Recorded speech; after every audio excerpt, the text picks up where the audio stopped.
Continuamos indagando en los inicios del actual conflicto que vive Ecuador. En el video anterior hablamos de la caída del hoy prófugo de la justicia, el lojano de ascendencia libanesa Yamil Mahuad, y del honorable asambleísta y exmilitar Lucio Gutiérrez. Nos quedamos en ese terrible 20 de abril de 2005, en el que la situación social y el nivel de protestas llevó a que el entonces presidente saliera literalmente volando del cargo.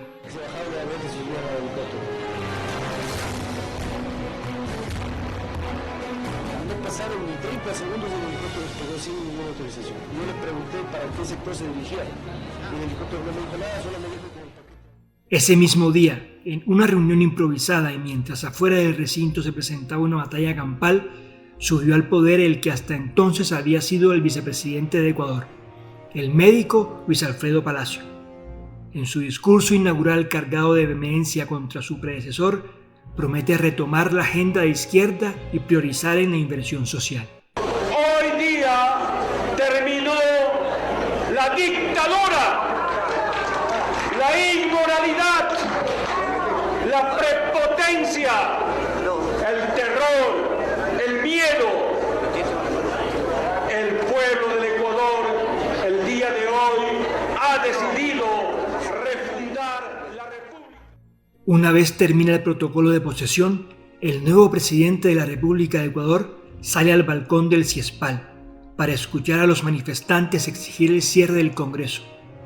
Palacio, obviamente, se negó a tal petición, por lo que tuvo que permanecer por 12 angustiantes horas encerrado en el sótano de aquel edificio, mientras el grupo de manifestantes enardecidos seguía protestando contra los legisladores de la patria. Solo con la intervención del comunicador y radiodifusor Paco Velasco y el expresidente Febres Cordero se lograron disminuir las protestas sociales hasta un nivel en el que Palacio logró ser trasladado bajo fuerte protección hasta el Carondelet. El gobierno de Palacio fue un gobierno tranquilo, sin mayores sobresaltos, aunque ciertamente criticado por no lograr cumplir con la agenda que prometió en su discurso de posesión. Tal vez su mayor logro fue crear la denominada Corte Ideal, en contraposición a lo que antes intentó su predecesor. Pero paradójicamente, lo más recordado de su gobierno consistió en el hecho de que inició la carrera política del joven y carismático economista Rafael Correa, quien precisamente asume el Ministerio de Economía de forma muy efímera, pero dejando huella en la opinión pública por su enfático interés en conservar una línea con tendencia social alejada de las grandes maquinarias de poder.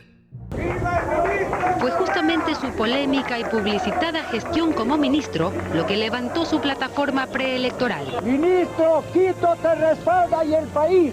¡Viva el futuro presidente! Correa, como ministro de Economía, mostró su fuerte carácter y capacidad de decisión enfrentando nada más y nada menos que al FMI. Quería desvincularse de organismos internacionales, procurando mayor autonomía en las políticas monetarias del Ecuador, acción que fue muy mal vista por sus compañeros de gabinete, y en especial por el presidente Palacio, quien mostró claro rechazo a su actitud beligerante ante los grandes organismos internacionales. Lo que pasa es que hemos estado acostumbrados a un entreguismo total y viene alguien que no es entreguista y hace lo que cualquier ministro de Economía normalmente haría en cualquier país y ese es el loco. Se presentaron enfrentamientos internos entre Palacio y Correa, finalizando esta disputa con la renuncia del joven ministro. El punto de inflexión fue el cuestionamiento de Correa contra el Banco Mundial, exigiendo explicaciones por la negación de un préstamo solicitado por Ecuador. Préstamo que tenía un valor de $100 millones y estaba destinado a la agenda ministerial relacionada con sus esfuerzos para combatir la hasta entonces creciente pobreza del país.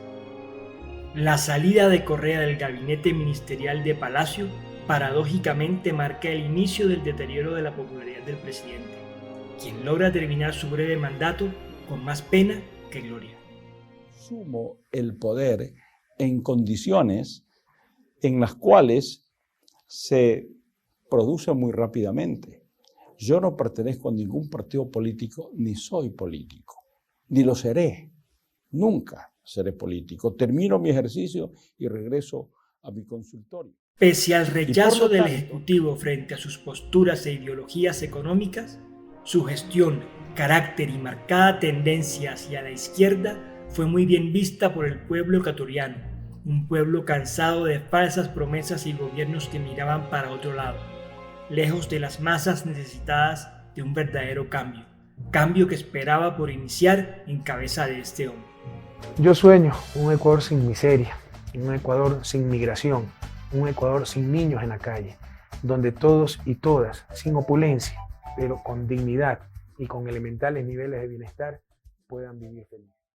Es así como llegamos al gobierno de Rafael Vicente Correa Delgado, un verdadero fenómeno en la política ecuatoriana, presidente por 3 periodos consecutivos, para muchos el hombre que necesitaba el exigente pueblo de Ecuador, ya que su marcada tendencia social seguramente llevaría a las clases menos favorecidas al sueño del desarrollo sostenible y la tan esquiva redistribución de la riqueza. La pobreza no es fruto de escasez de recursos o factores naturales, sino consecuencia de sistemas injustos y excluyentes. No puede haber libertad sin justicia. No solo aquello, en regiones tan desiguales como América Latina, solo buscando la justicia lograremos la verdadera libertad. Ya como ministro, había buscado que los ingresos de la industria petrolera se destinaran a la inversión social, en detrimento del pago de la deuda pública. Y quedémonos con este dato, que es fundamental para entender cómo incide la gestión de Correa en la actual situación que vive el Ecuador. Durante su paso por el ministerio, Correa impulsó la reforma a la ley del FAIREP para que los fondos creados por el excedente petrolero fueran a programas de inversión social, en lugar de seguir destinados al pago de la deuda externa. Su gobierno fue denominado el Gobierno de la Revolución Ciudadana, por la gran cantidad de reformas políticas, económicas y sociales que llevó a cabo una vez asume su cargo. Ecuador pasó de tener un gasto público de $2 millones por año a $150 millones en el último año de su gestión. Multiplica por 5 el gasto público en sanidad, invirtiéndose más de $15.000 millones en este rubro entre el 2008 y el 2016. Las cifras son duras si se habla de pobreza. Este es un país con mucha gente pobre que vive un alto porcentaje con menos de $2 diarios. ¿Qué ha hecho su gobierno en inversión social? Ha hecho muchísimo.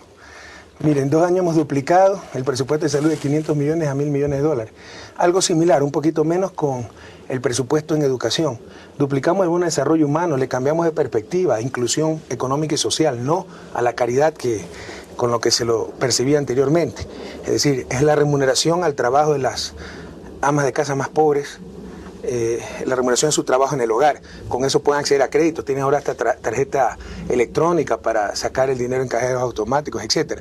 Entonces creemos que en realidad en la parte social es donde, gracias a Dios, mejor nos ha ido y hay transformaciones tremendamente profundas. Efectivamente, la gestión del presidente afectó positivamente en el entorno social del país.